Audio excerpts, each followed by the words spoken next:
Nunca fui de escrever em fórum, mas hoje senti vontade de contar uma coisa que vivi. Vai ser longo, mas preciso tirar isso do peito. Conheci a Alice numa festa de um amigo. Eu nem queria ir. Estava cansado, mas acabei indo só para não ficar em casa. Ela apareceu ali, com um jeito calmo, sorriso tímido, e começamos a conversar.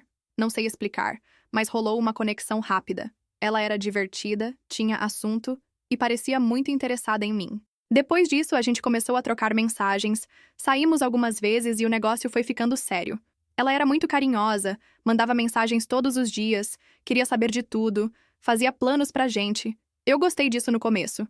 Achei que era amor. Me senti importante. Em pouco tempo, a gente já estava quase morando junto, mesmo sem ter combinado. Ela ficava na minha casa quase todo fim de semana, conheceu minha família, meus amigos. E eu comecei a me apegar. Mas, aos poucos, fui notando algumas atitudes que me deixavam desconfortável. Alice era muito carinhosa, sim, mas também era muito ciumenta. No início, parecia só preocupação. Se eu saía com amigos, ela mandava várias mensagens querendo saber onde eu estava, com quem, o que eu estava fazendo.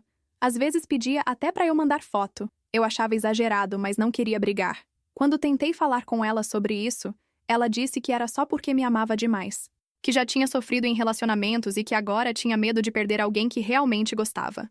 Eu entendi. Achei que era a insegurança dela e que com o tempo isso ia melhorar. Mas não melhorou. Piorou. Ela passou a desconfiar de tudo. Se eu demorava para responder, era porque estava com alguém. Se eu saía com um amigo que ela não gostava, ela já fazia cara feia. Comecei a evitar certas conversas, certos lugares. Me sentia pisando em ovos o tempo todo. Mas mesmo assim, eu ainda acreditava que era só uma fase. Um dia, estávamos assistindo filme no sofá e o celular dela vibrou. Ela olhou rápido e colocou o aparelho com a tela virada para baixo. Achei estranho. Nos dias seguintes, percebi que ela sempre levava o celular com ela até no banheiro. Começou a apagar mensagens e a sair do quarto para atender ligações. Fiquei com um nó na garganta. Eu nunca fui de mexer no celular de ninguém, respeito muito a privacidade, mas aquilo começou a me incomodar. Quando perguntei o que estava acontecendo, ela dizia que eu estava ficando paranoico, que eu não confiava nela. E foi aí que as coisas viraram. Ela começou a me acusar de estar escondendo coisas. Dizia que eu era quem estava distante, que eu devia estar falando com outras mulheres. Comecei a me sentir culpado, mesmo sem ter feito nada. Parecia que tudo o que eu fazia era errado. Teve uma vez que ela brigou comigo porque uma colega de trabalho curtiu uma foto minha. Disse que dava pra ver na cara dela que queria alguma coisa. Tentei explicar que era só uma curtida, que a moça era casada e que a gente nem conversava fora do trabalho. Mas nada adiantava. Alice chorava, dizia que eu era igual aos outros, que ia acabar traindo ela, que só queria alguém que a amasse de verdade. E aquilo me quebrava por dentro, porque eu estava tentando ser esse cara. Estava me esforçando para fazer ela se sentir segura, mas parecia que quanto mais eu tentava, pior ficava. Comecei a evitar falar com qualquer mulher. No trabalho, evitava até dar bom dia. Me sentia sempre sendo observado. Me sentia errado. E tudo isso por medo de mais brigas, mais choros, mais acusações. Eu estava preso numa situação que já não fazia bem para mim, mas não conseguia sair. Antes da Alice, eu tinha uma rotina simples. Jogava bola com os amigos, saía para tomar uma cerveja de vez em quando, almoçava com meus pais no domingo. Mas aos poucos, fui deixando tudo isso de lado. Ela reclamava de tudo. Dizia que meus amigos eram má influência, que não gostavam dela, que estavam sempre querendo me afastar. Quando eu dizia que ia sair, ela já começava a brigar. Às vezes, eu desistia só para evitar estresse. Comecei a sumir do grupo de amigos. Parei de atender ligações. Meus pais também perceberam que algo estava errado. Minha mãe me perguntava se estava tudo bem, e eu sempre dizia que sim, para não preocupar. Mas por dentro, eu estava me apagando. Minha vida era só ela. E mesmo assim, parecia que nunca era o suficiente. Uma noite, brigamos por causa de um comentário que fiz numa foto antiga. Era uma amiga de infância. Comentei um "que saudade" e pronto. Virou um escândalo. Alice chorava, gritava, dizia que eu não prestava, que todos os homens eram iguais. Tentei acalmar, explicar que não tinha nada demais, mas ela não ouvia. Foi aí que ela falou uma frase que nunca mais saiu da minha cabeça. "Se você me trair, eu acabo com a sua vida." Ela disse isso com uma calma assustadora. Não estava gritando. Disse como quem está avisando. Dormi no sofá naquela noite sem conseguir relaxar. E mesmo assim, no dia seguinte, ela agiu como se nada tivesse acontecido. Foi nesse momento que percebi que algo estava muito errado. Mas mesmo assim, eu continuei. Ainda acreditava que ela ia mudar, que era só uma fase. Chega um momento em que você para de tentar entender o que está acontecendo e só tenta sobreviver. Foi assim que me senti depois de um tempo com a Alice. No começo, eu achava que tudo era só uma fase difícil, que ela tinha inseguranças que eu podia ajudar a curar. Mas a verdade é que eu estava preso num relacionamento onde só uma pessoa tinha voz.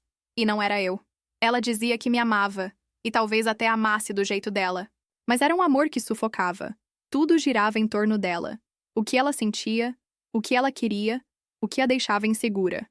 E eu? Eu fui me perdendo nisso tudo. Teve um dia em que eu cheguei em casa cansado do trabalho. Só queria tomar um banho e deitar um pouco. Mas ela estava esperando com uma cara fechada. Nem falou boa noite. Só perguntou: por que você demorou mais do que o normal hoje? Eu expliquei que fiquei resolvendo um problema no serviço, que nem parei para comer. Ela disse que não acreditava, que eu estava mentindo, que provavelmente tinha passado em algum lugar antes. Eu fiquei sem palavras. De novo fui acusado de algo que não fiz. E aí começa tudo de novo. Ela chora, diz que é porque tem medo de me perder, que só quer saber a verdade, que ama demais. E eu, cansado, acabo pedindo desculpa por algo que nem aconteceu, só para tentar encerrar aquilo. Depois disso, ela ficava mais calma. Dizia que me amava, que ia confiar mais em mim, mas era mentira. 2 dias depois, era outra briga, outro motivo, outra crise. Viver com ela era como andar num campo cheio de minas. Qualquer passo em falso, tudo explodia. Um dos momentos mais difíceis foi quando ela começou a brigar com o meu trabalho. Dizia que eu passava tempo demais fora, que eu devia pedir transferência ou até sair. Eu expliquei que não era possível, que meu trabalho era importante, que eu gostava do que fazia. Ela chorava. Dizia que isso mostrava que ela não era prioridade para mim. Chegou ao ponto de eu ter que mudar meus horários só para evitar problemas. Comecei a recusar viagens, perdi chances de crescer na empresa, tudo para tentar manter a paz em casa. Mas mesmo assim, ela nunca estava satisfeita. E o pior é que quando eu tentava conversar de verdade, ela virava o jogo. Dizia que eu estava sempre frio, distante, que parecia que não gostava mais dela. Eu explicava que estava cansado, que só queria um pouco de tranquilidade. Mas ela dizia que isso era desculpa, que eu só queria me afastar. Aos poucos fui me afastando até de mim mesmo. Não me reconhecia mais. Antes eu era um cara leve, bem-humorado, gostava de conversar, de rir. Com ela eu estava sempre sério, preocupado, tenso. Vivia com medo de falar algo errado. E foi aí que ela apareceu com a notícia da gravidez. Foi de repente. Estávamos num domingo qualquer, e ela chegou dizendo que tinha feito o teste e deu positivo. Eu congelei. Não sabia o que sentir. Ao mesmo tempo que fiquei surpreso, uma parte de mim sentiu medo. Medo do que aquilo significava para nossa relação, que já estava tão pesada. Ela parecia feliz. Disse que agora tudo ia mudar, que um filho ia nos unir de vez, que seria a chance de termos uma nova fase. E eu quis acreditar. Me forcei a acreditar. Começamos a fazer planos. Fui ao médico com ela, ouvi o que ela dizia sobre sintomas, tentei mostrar apoio, mas dentro de mim, algo não encaixava. Parecia que tinha algo errado, mas eu não sabia explicar o que era. As crises, no entanto, continuaram. Mesmo grávida, ela ainda brigava, ainda desconfiava de tudo. Chegou a dizer que, se eu a deixasse naquele momento, ela diria para todos que fui embora quando soube da gravidez. Usou isso como uma ameaça. Eu me senti preso de novo. Só que agora, muito mais do que antes. Eu achava que não podia ir embora, que tinha que ficar por causa da criança. E, de novo, comecei a anular a mim mesmo. Só pensava em fazer o que fosse preciso para manter aquilo funcionando. Foi então que veio o pior momento. Numa discussão mais intensa, ela me acusou de traição. Disse que sabia que eu estava com outra, que tinha certeza, que já tinha visto sinais. Gritou, chorou, bateu porta. Eu fiquei ali, parado, sem reação, porque era a maior mentira que já tinham me jogado na cara. Tentei argumentar, provar que não havia ninguém, mas ela não ouvia. E o que mais me assustou foi que ela falou isso com tanta certeza, como se estivesse projetando em mim algo que ela mesma estivesse fazendo. Ali, algo acendeu dentro de mim. Comecei a olhar as coisas de outro jeito. Comecei a juntar os pedaços que não faziam sentido. E foi nesse momento que tudo começou a mudar. Mas eu ainda não estava pronto para encarar a verdade. Ainda estava tentando segurar o que já estava quebrado. A pior sensação do mundo é ser acusado de algo que você não fez. E foi exatamente isso que aconteceu comigo. Depois de todas as brigas, de todo o controle, ciúmes e cobranças, veio o que eu mais temia: Alice me acusou de traição. Era uma manhã comum. Eu estava saindo para trabalhar, meio atrasado, quando ela me chamou com um tom diferente. Disse que precisava conversar. Achei que fosse mais uma crise de insegurança, mas o que ela falou me deixou paralisado. Eu sei que você tá com outra. Ela disse olhando nos meus olhos. Fiquei sem reação. Perguntei de onde ela tirou isso. Ela respondeu que sabia, que não precisava de provas porque sentia, que meu comportamento tinha mudado, que eu não era mais o mesmo. Tentei manter a calma. Falei com firmeza que aquilo era mentira, que eu nunca traí ela, que estava tentando fazer a relação funcionar mesmo com todas as dificuldades. Mas ela não quis ouvir. Disse que mulher sente quando o homem muda, que já tinha me perdido e que agora só queria saber da verdade. A conversa virou gritaria. Ela chorava, batia na mesa, me chamava de mentiroso.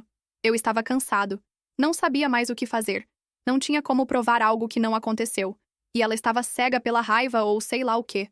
O pior foi que ela começou a mandar mensagens para minha família, dizendo que eu estava traindo ela mesmo com ela grávida.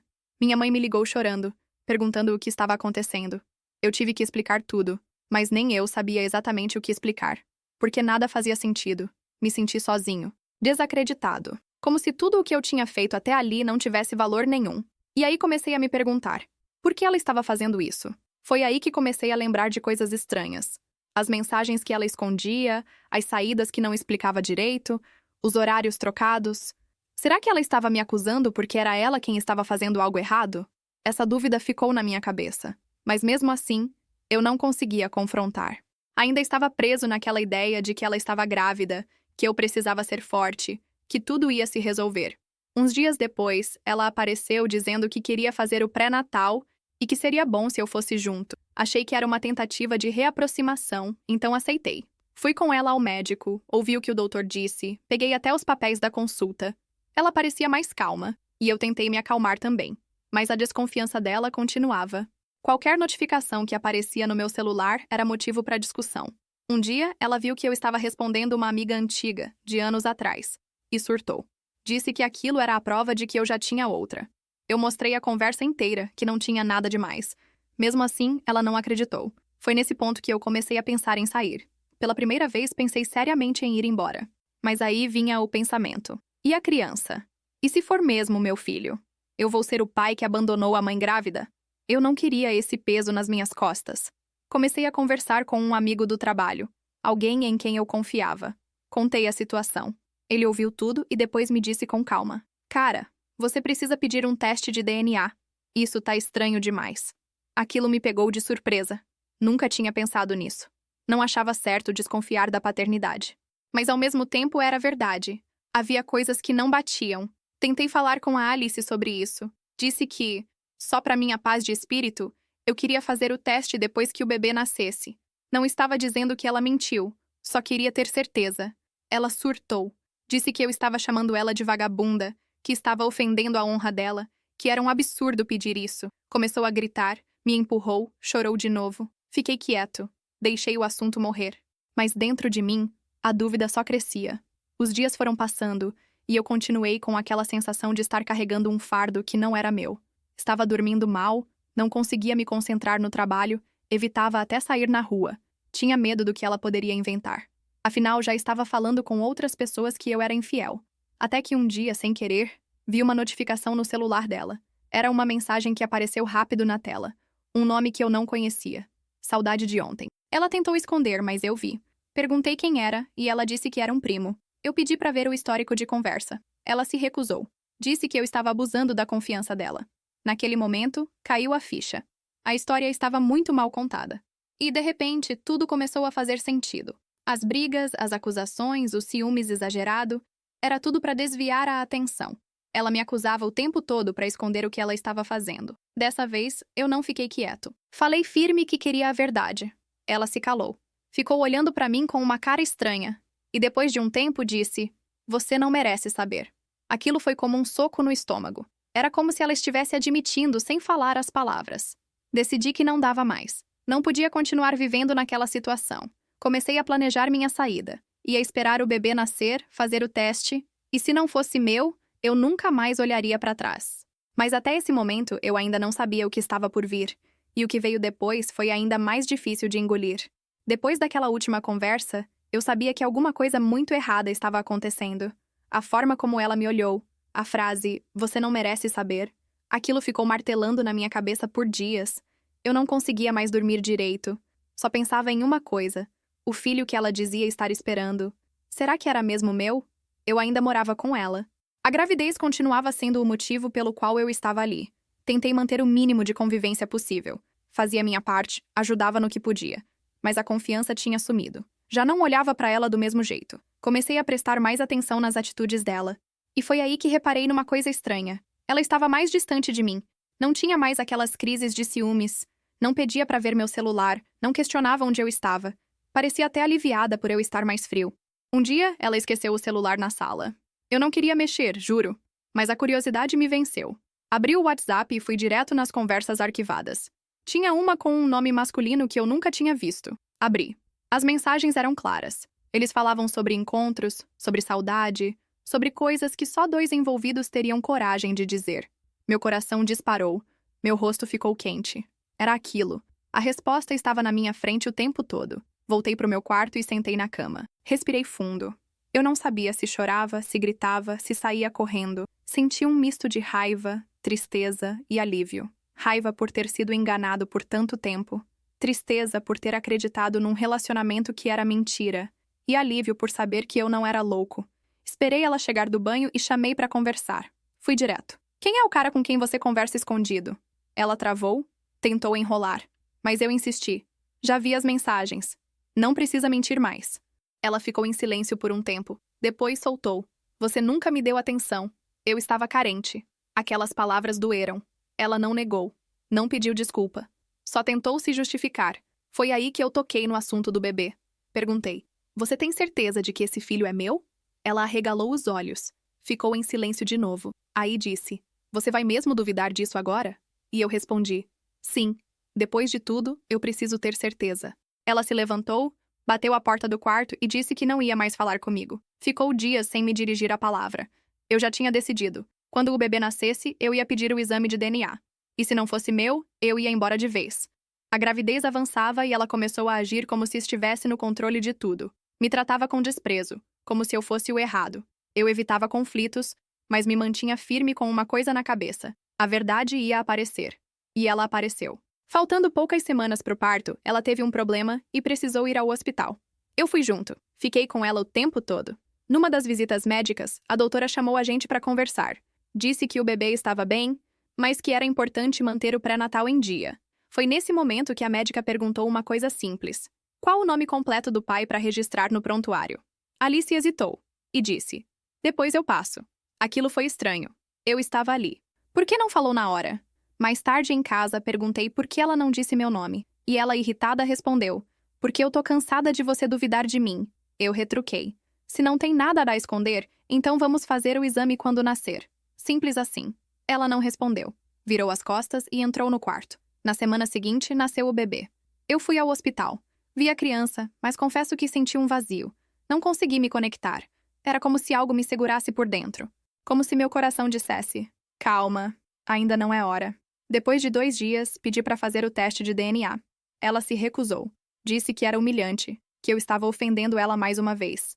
Eu fui atrás dos meus direitos. Consegui fazer o pedido legalmente. Era meu direito como suposto pai. O resultado chegou 2 semanas depois. Li sozinho, sentado na cozinha da casa dos meus pais. Mãos suando, coração batendo rápido. Quando abri o envelope, meu mundo parou por alguns segundos. Incompatível. Não, eu não era o pai. Fechei os olhos e respirei fundo. Não chorei. Não gritei. Só fiquei ali, parado. Era como se tudo fizesse sentido agora. Peguei minhas coisas no mesmo dia e nunca mais voltei para casa dela. Ela tentou me ligar, mandou mensagens, mas eu não respondi. Não queria mais nenhuma explicação. A verdade já estava clara. O que mais me doeu não foi ela ter mentido. Foi ter me feito carregar uma culpa que nunca foi minha. Ter me afastado da minha família, dos meus amigos, de mim mesmo, por nada. Ali, eu decidi que não ia mais aceitar menos do que eu mereço. E nunca mais olhei para trás. Quando recebi o resultado do exame de DNA, dizendo que o filho não era meu, tudo dentro de mim se calou. Não teve grito, não teve choro na hora.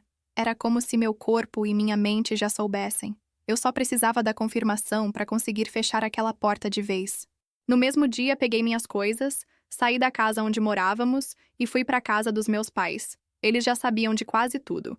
Minha mãe me recebeu em silêncio, com um abraço apertado. Meu pai, que quase nunca mostra sentimentos, me deu um tapinha nas costas e disse: "Agora, você pode respirar." E foi isso que eu fiz. Respirei.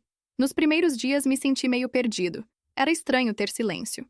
Ninguém me perguntando onde eu estava, ninguém desconfiando do meu celular, ninguém me tratando como culpado por tudo. Eu dormia, acordava, comia, como se estivesse reaprendendo a viver. Mas ao mesmo tempo, vinha aquela mistura de sentimentos. Eu pensava: como eu deixei isso acontecer por tanto tempo?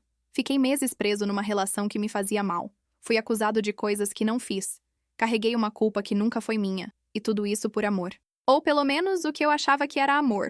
Comecei a voltar a fazer coisas simples que antes eu evitava. Voltei a conversar com meus amigos, mesmo que no começo fosse só por mensagem. Um deles até me chamou para tomar uma cerveja. Fui. E pela primeira vez em muito tempo, ri de verdade. Reencontrei colegas do trabalho que me disseram que estavam preocupados, mas que não queriam se meter. Ouvi muito: a gente sempre soube que tinha algo errado. Isso doía um pouco, mas também me fazia ver que não era só coisa da minha cabeça. Eu realmente vivi um relacionamento abusivo, mesmo sem perceber logo de cara. Teve um dia em que recebi uma mensagem da Alice. Ela escreveu um texto enorme, dizendo que sentia muito, que estava perdida, que achava que eu era o único que poderia entender ela, que errou, mas que ainda me amava. E no final pediu uma chance para conversar. Li tudo com calma, mas não respondi. Eu já tinha dado todas as chances possíveis. Já tinha me calado. Já tinha engolido ofensas. Já tinha tentado entender tudo o que ela dizia sentir. Não dava mais. Não tinha espaço para ela na minha vida. Não depois de tudo o que aconteceu. Foi nesse momento que percebi que o tempo cura sim. Não apaga, mas cura. Aos poucos, a raiva foi virando aprendizado. A tristeza foi ficando mais leve. E a vergonha que eu sentia de ter passado por aquilo foi sendo substituída por uma vontade de viver de novo. Comecei a fazer terapia. Foi porque queria entender como cheguei nesse ponto. Como aceitei tanto por tão pouco. Foi a melhor coisa que fiz. Fui entendendo que não era fraco por ter ficado. Que às vezes a gente ama tanto que não enxerga os sinais. Que tentar salvar alguém não pode significar se destruir no processo. Com o tempo, percebi que a vida tem mais cor quando a gente se respeita. Quando a gente diz não para aquilo que machuca. Quando a gente para de tentar agradar quem nunca vai ficar satisfeito. Hoje, meses depois, estou reconstruindo minha vida. Não encontrei outra pessoa ainda. E nem estou com pressa. Meu foco agora sou eu. Minhas escolhas, minha paz, meu bem-estar. Se um dia alguém aparecer, que venha para somar, não para me prender. Às vezes ainda penso em tudo o que aconteceu. Não com mágoa, mas com cuidado. É como uma cicatriz que me lembra onde eu não quero voltar. E se alguém ler esse texto e estiver passando por algo parecido, meu conselho é: escute seus sentimentos. Não ignore sua dor. E, principalmente, nunca ache que precisa se anular para alguém ficar ao seu lado. A gente merece amor leve. Amor com respeito, com verdade. Tudo que eu não tive naquela relação. Mas agora eu sei o que mereço. E isso já é um recomeço.